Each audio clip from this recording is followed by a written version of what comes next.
Escucharemos la intervención del economista Roberto Rosero en su calidad de docente investigador de la Universidad Central del Ecuador y director del Instituto de Investigaciones Económicas.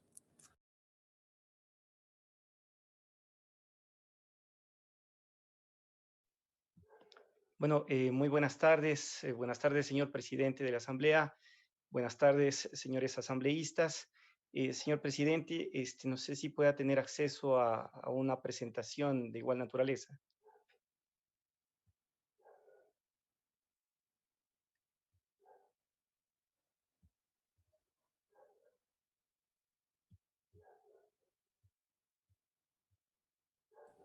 Sí, economista, le informamos que está habilitado para efectuar su presentación. Muchas gracias.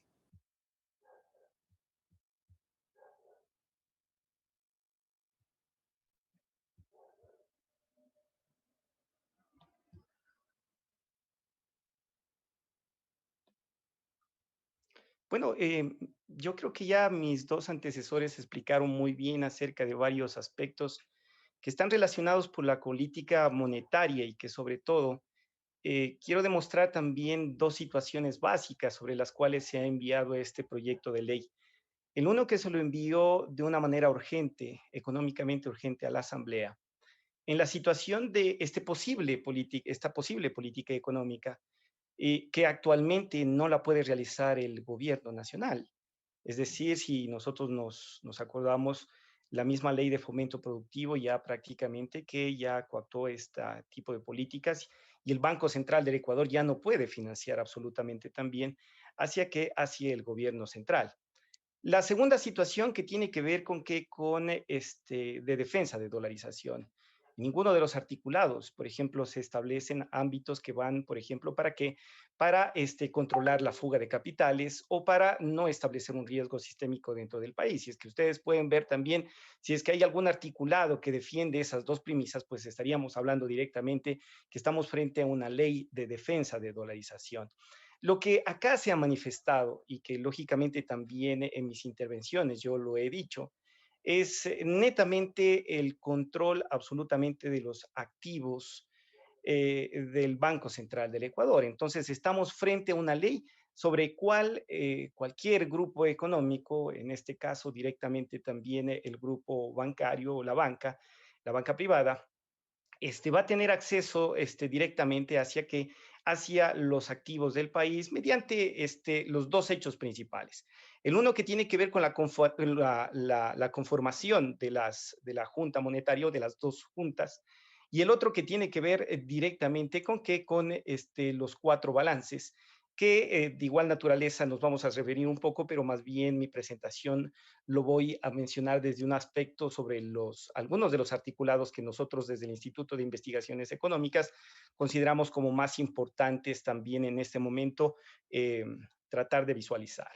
Una de las frases que John Maynard Keynes establecía es que el dinero puede causar orden o desorden en nuestra sociedad y en cualquier economía capitalista el dinero es el bien más valioso que existe.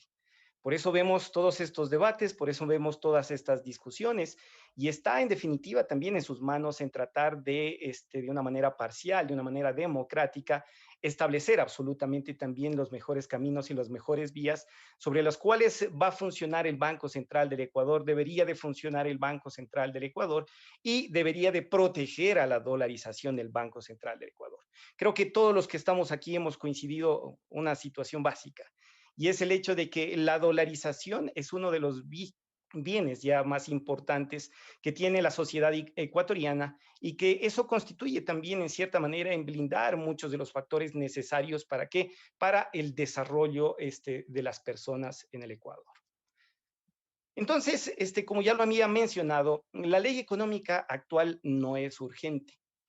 En cierto sentido, se había manifestado frente a las declaraciones de algunos de los candidatos en la situación de topar los recursos de las reservas internacionales para el financiamiento del gasto público, que ya creo que mis antecesores lo manifestaron, cómo debería de funcionar, de qué debería de establecerse, y los que están en el otro lado también han manifestado sobre su manera de no topar esos recursos.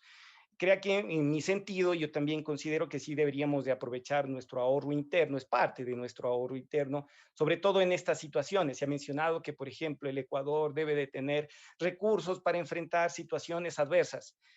Señores asambleístas, en este momento nos estamos enfrentando frente a qué? Frente a un año 2020 cuyo decrecimiento económico se estableció entre el 7 al 11%, entre 800,000 a 1 millón de personas en el desempleo, y que lógicamente posiblemente para este año ya la pobreza estará bordeando el 50% de la población ecuatoriana. Entonces, mi pregunta también ahí es, ¿cuándo los topamos o de qué manera, ¿no es cierto?, los topamos? Ojalá eso nos hubiéramos también planteado, por ejemplo, en el año 99, cuando prácticamente se establecieron cerca de 8,000 millones de dólares frente a un salvataje bancario a los grandes grupos económicos que están directamente vinculados con la banca nacional. Ahora, muy bien, primero creo que deberíamos de comenzar con la inconstitucionalidad del proyecto de ley. El proyecto de ley nace de una inconstitucionalidad. El artículo 261 y el artículo 203 establecen que el único que puede realizar política monetaria es el Ejecutivo. Por lo tanto, creo que la conveniencia para tener una institución mucho más organizada y que lógicamente tenga institucionalidad sería, pues, lógicamente cambiar la Constitución de la República y que esto no esté dentro de la Constitución de la República. Las anteriores personas que hablaron, Pablo Dávalos y también Carlos de la Torre, manifiestan algo que también puedo incluir en este aspecto, y es el hecho de que muchas de las situaciones que posiblemente se marcarán estas nuevas juntas es un hecho inconstitucional, ya que actualmente estos dos artículos de la Constitución establecen actualmente que es derecho del gobierno central, del Estado central y prácticamente el que realiza también o formula la política monetaria, la función ejecutiva. ¿Sí? Acá, en cambio, ya vemos que en el artículo 21, por ejemplo, ya se establece que el Banco Central va a instrumentar políticas que las va a formular la Junta de Política y Regulación Monetaria, por ejemplo, o que también el responsable de la formulación de políticas monetarias es la Junta de Política y Regulación Monetaria, etcétera. Entonces, nos encontramos frente al primer hecho básico sobre su inconstitucionalidad. De todas maneras, por ejemplo, también he escuchado con gran sorpresa sobre el ámbito de que la Contraloría va a supervisar el Banco Central del Ecuador. Pues aquí ustedes tienen el proyecto de ley en el artículo 51, dice, elimines el artículo 58 del Código Monetario. Y el artículo 58 tiene que ver con la participación de la Contraloría General del Estado dentro del Banco Central del Ecuador. Es decir, no es que se incentiva, sino que en esta situación lo que se hace es quitar absolutamente también el control. De algunas operaciones sí las va a tener, por supuesto, pero no, por ejemplo, ¿de qué? De las reservas internacionales, etcétera. Luego nos vamos al hecho, por ejemplo, de la gobernabilidad del Banco Central del Ecuador en un escenario que, como he manifestado, es un escenario sumamente adverso. Es decir, en este momento creo que todos somos conscientes que el actual presidente de la República debe de tener todo el apoyo respectivo y no debe de entrar en pugnas con algunas, ¿no es cierto?, partes de la función ejecutiva, supuestamente como nos quieren hacer plantear, sino más bien debe de generar un ambiente en donde todo el Estado también trate de apoyar las propuestas sobre las cuales se basa el hecho de la nueva gobernabilidad que va a estar en el país. Pero esto no lo proporciona estas nuevas juntas de carácter autónomas, independientes y técnicas, se ha mencionado, ¿no? Porque creo que hay que responder estas preguntas. La Junta Monetaria, por ejemplo, ¿quiénes van a ser los miembros de la Junta Monetaria? Hay una serie de requisitos que se establece, pero aquí el hecho es de que esos representantes o esas personas que van a estar dentro de la Junta las va a proponer el actual gobierno, un gobierno que ya es de salida, un gobierno que no ha tenido ningún tipo de popularidad. y un gobierno que ni siquiera desde el punto político para también establecer, ¿no es cierto?, va a ir a sus bases, a su partido político para proponer a cuáles son las mejores personas que van a representar o van a estar dentro de la Junta. Entonces, la primera pregunta, la primera incógnita es que no sabemos quiénes van a ser esas personas, a pesar de que hay unos requisitos establecidos. ¿Y por qué motivo? Porque, por ejemplo, no hay un concurso de méritos y oposición, no se establece un sistema de impugnación, no se ve, ¿no es cierto?, reflejado hacia qué intereses vienen. Es decir, si por ejemplo nosotros vemos que las reservas internacionales tienen dos partes importantes, que es el tema de los recursos del Estado y el tema de los recursos del encaje bancario, o sea, deberíamos también de expresar también la situación para cual sea claro que posiblemente sean esos representantes que estén dentro de la Junta y que tomen las decisiones, por ejemplo. O de una manera democrática, ¿no es cierto?, hacer un concurso de merecimiento, etcétera. Y eso conllevado también al primer hecho de que este proyecto de ley sea constitucional, ¿no? Pero bueno, esas son las preguntas que nosotros también nos planteamos. Luego, ¿cómo se va a integrar al gobierno central esta junta? ¿De qué manera se va a integrar? ¿Qué tipo de políticas va a realizar? ¿Por qué motivo? Porque supongamos que el gobierno central, el ejecutivo, ¿no es cierto?, tenga un norte ya establecido con diferentes tipos de políticas y acá nos vamos a encontrar frente a intereses o otro tipo de políticas que supuestamente desde la parte técnica van a establecer diferentes ámbitos y que lógicamente no conlleven un ámbito de gobernabilidad. Es decir, si en primer lugar sorteamos el aspecto de la inconstitucionalidad, creo que uno de los principales fundamentos también sobre el proyecto de ley es analizar el papel de estos 10 miembros de las juntas y sobre todo de estos 5 miembros de la Junta Monetaria, ¿no? ¿Cuál va a ser su papel? ¿Cuál va a ser su independencia? ¿De dónde van a venir? Etcétera. En este gráfico quiero algo identificar acerca sobre el tema de la gobernabilidad que ya lo hice también en la comisión respectiva, en donde, por ejemplo, establecemos que hagamos otra suposición, ¿no? La primera suposición que ya hicimos es que sea constitucional, ¿no? La otra suposición vamos a hacer que sean miembros de la Junta, que sean técnicos, supuestamente independientes, ¿no? Bueno, vamos a ver el hecho de la ingobernabilidad que va a establecerse sobre este ámbito.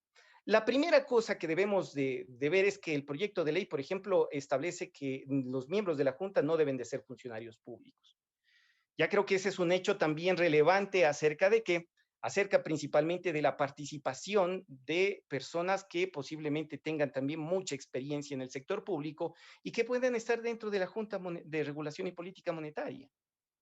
No todos también, ¿no es cierto? Todos los funcionarios pueden ser del sector privado, pero también deben de establecerse también funcionarios del sector público. Acá ya hay una restricción completa al identificar que no deben de ser funcionarios públicos. Y supongamos que hayan varios tipos de políticas, ¿no? Política que sea expansiva de gasto, restrictiva de gasto, etcétera. Bueno, acá se va a topar el hecho de que supuestamente de una manera independiente, autónomo, etcétera, bajo las regulaciones establecidas actualmente que son inconstitucionales, ¿no?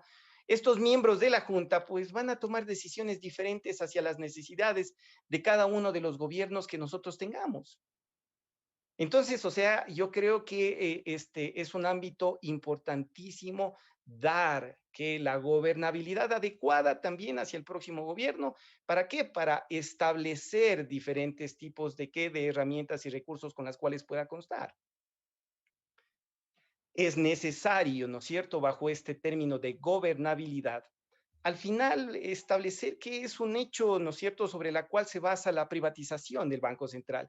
Miren, el ámbito de la privatización va en función de dos sentidos. La primera es la venta, posiblemente de los activos, etcétera, que es la que no se está dando, ¿sí? Pero la segunda situación sí la que tiene que ver con la toma de decisiones.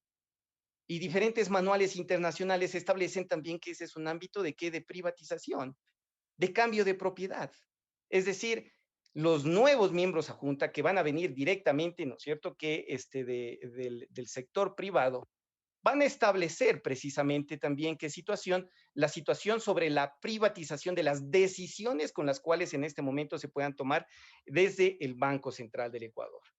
Insisto, creo que es importante acá establecer que estamos yéndonos de un extremo hacia otro extremo, y este otro extremo es no topar, por ejemplo, las reservas internacionales como política también monetaria del país. Se ha fustigado también el hecho de que el Banco Central no puede ser un banco comercial. Y esa es otra mentira. ¿Por qué motivo? Porque lo que va a hacer ahora es únicamente hacer una restricción de sus ingresos y únicamente canalizar todos esos ingresos hacia el sector privado. Y hablo hacia el sector privado, hacia el sector financiero privado. ¿Cómo vemos esta situación? Esta situación nosotros la vemos respaldada principalmente en las reglas de respaldo. Por ejemplo, miren lo que establece el artículo 76. Es decir, la emisión de valores del Banco Central, o sea, los TBCs, únicamente con el sector financiero. Operaciones del mercado abierto exclusivamente para la provisión de liquidez con las entidades del sector financiero. En el artículo 78, la ventanilla de descuento, que es la compra de activos que puede realizar también el Banco Central del Ecuador, activos líquidos como carteras, etcétera, ¿no? Podrá ofrecerse operaciones con redescuento de activos financieros al portafolio del sistema financiero privado. Es decir, se abre todas las herramientas para que a través del primer sistema nuevamente se financie únicamente el sector privado. Y bueno, ya los datos también establecieron, sobre todo en la presentación de Pablo Dávalos, en donde él manifestaba sobre las cifras que nosotros en este momento únicamente podríamos cumplir. ¿Qué cosa? El hecho de únicamente poder cubrir el primer balance, pero no así el segundo o el tercer balance, ¿no?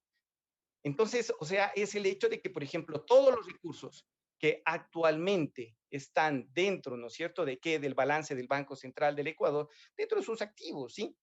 Van a estar canalizados principalmente al primer balance y no hacia el segundo balance, tercer balance o cuarto balance. Mis preguntas aquí también referente a la ley, porque la ley también en este aspecto no es claro. Por ejemplo, ¿qué pasaría con los recursos que el gobierno central saque frente a organismos internacionales o gobiernos? Únicamente irían al primer balance y no irían al tercer balance. Es decir, no solamente estos miembros a la Junta Monetaria estarían haciendo política monetaria, sino también están estableciendo la posibilidad de realizar también política fiscal. ¿Qué pasaría, no es cierto?, en la relación, por ejemplo, de concesión, privatización, como se lo quiera llamar, de los bienes públicos. De igual manera, por ejemplo, no servirían para hechos sociales, ¿sí? No servirían para qué, para la planificación del país, no serviría para realizar planes de reactivación económica, sino que únicamente irían a cubrir el primer balance. Esos son los hechos que los cuales debemos de toparnos en cuenta referente hacia este ámbito de la regla de respaldo y que lógicamente aquí están, por ejemplo, en el artículo 29 de la misma ley, ¿no es cierto?, donde establece el tema de prelación, donde se establece también que la metodología de distribución de activos y pasivos, que va a tener la responsabilidad de esta nueva junta que no va a tener ninguna designación ni democrática y que si pasara la ley, ¿no es cierto?, se le va a dar un poder sumamente inmenso. Se ha mencionado que también hay situaciones en donde el presidente, el legislativo también podría sancionar, etcétera, pero no son muy indicativas esos motivos, sino son generales, de manera general. Entonces nos enfrentamos frente a un hecho en el cual las autoridades económicas han establecido, por ejemplo, ámbitos que van en relación de la urgencia, que no cumple la urgencia, ¿sí? Y sobre todo el hecho de que blindar la dolarización del país. Señores asambleístas, el Fondo Monetario Internacional ya ha estado anunciando sobre la emisión de 650.000 millones de dólares de derechos especiales de giro hacia todos los países. Esto principalmente, ¿por qué motivo? Porque hay tres tipos de países, unos países que están subdesarrollados, otros en vías de desarrollo y otros, lógicamente, tienen todos los recursos. Y lo que se ha canalizado principalmente son los recursos hacia los subdesarrollados, pero no países como el Ecuador para los países que están en vías de desarrollo y que lógicamente han visto mermar absolutamente sus ingresos. Bueno, estos recursos, ¿no Derecha, es cierto?, miren, dice, representan entre 700 millones a 1.400 millones de dólares. De nuevo mi pregunta, y esto de nuevo lo canalizaríamos directamente hacia el primer balance y no hacia el segundo, tercero o cuarto, ¿no? ¿O por qué los bancos no están en el segundo balance, ¿no? ¿Por qué el sector público no está en el primer balance, etcétera? O sea, un tema de prelación que bajo el esquema de estos famosos cuatro balances, que el día de ayer estaba también escuchando algunas de las presentaciones que se hacían acá, o sea, el hecho de que fueron creados en la dolarización, correcto, sí, y fueron creados para qué, para hacer el canje de sucres a dólares, estimados señores asambleístas, ese fue su objetivo principal, pero lógicamente tiene que variar, ¿no? Tiene que establecerse. O sea, tiene que ir mejorándose también ese ámbito, ¿sí? ¿Por qué motivo? Porque si es el hecho únicamente de blindar, por ejemplo, el encaje bancario, y no blindar los depósitos del sector público, y no blindar los depósitos también que tiene, por ejemplo, la banca pública, etcétera, eso también es contraproducente.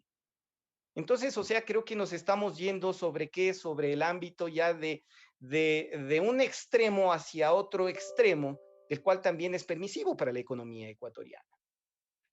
Las tasas de interés también se hablaron aquí. Bueno, aquí hay algunos ejemplos. Por ejemplo, en este momento el promedio de tasas de interés en el país, de tasas de interés pasivas, es del 3,82. Y es evidente de que se necesita hacer una política referente también al tema de tasas de interés, que el gobierno actual la ha tenido en sus manos. Ojo, que el señor representante del presidente a la Junta no le ha querido acceder, etcétera, ¿no es cierto? Es otra cosa totalmente diferente, pero lo ha podido bajar las tasas de interés. En este momento, una de las preocupaciones que tiene el ecuatoriano es precisamente cómo va a pagar los préstamos debido a qué situaciones, a que se les ha disminuido su salario o que se lo han despedido, etcétera, y que no contempla a que no quiera pagar, no desee pagar, sino a que no puede pagar. Entonces, esa, por ejemplo, también es una de las medidas en las cuales en el articulado de este proyecto de ley también lo vemos de manera permisiva y no ayudará, por ejemplo, a realizar una buena política de tasas de interés dentro del país. Establecer tres proyectos de ley, como por ejemplo hemos sido acostumbrados por parte del gobierno, en donde uno se ha llamado el fomento productivo, no, lo que ha hecho es desfinanciar al Estado.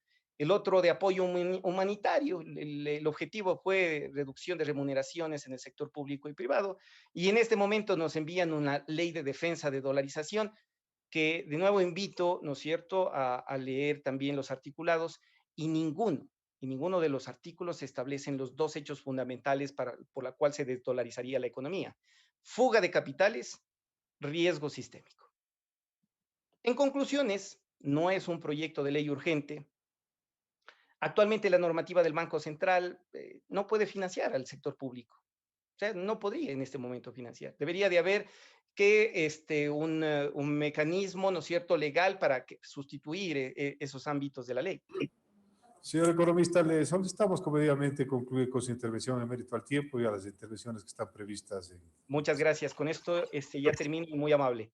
Es inconstitucional, no blinda la dolarización y los cuatro balances no representan el sentir que prácticamente lo tratan de parecer las autoridades, en este caso económicas y monetarias, sino más bien lo que hace es blindar absolutamente también a qué, a las ganancias de la banca actuales, ¿no?